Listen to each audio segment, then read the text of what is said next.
Lalakad muna para malibang day off.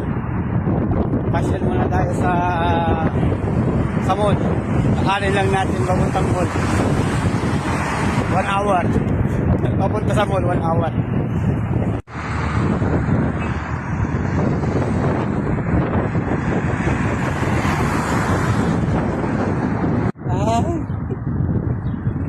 After 20 minutes, nakatawid na ako dun sa crossing.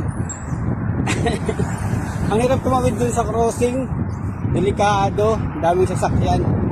Siguro hanap ako ng ibang route para mas safe yung paglalakad papunta ng Nakhil Mall. Dito na ako sa tawid. Diretso lang yan, diretso natin yung papunta doon. 40 minutes pa.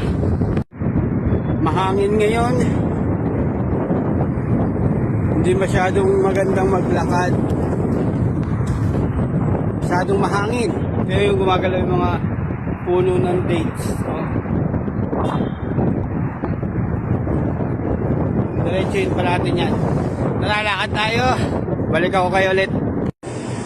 Bumili muna akong water para habang naglalakad. Bayaran ko muna.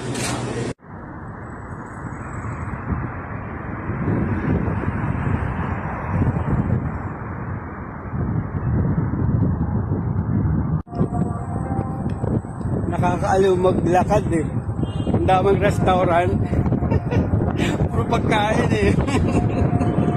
Ay, ayan, sumigaw na ang time nila.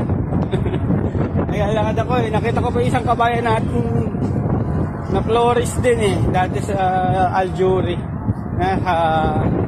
Pais na siyang Pais Flower Shop. Yung puro restaurant, no?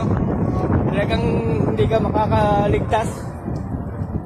Yun pa yung ano, Hep C. Yung Hep C, number 1, tsaka Hardee's. Lakad ulit.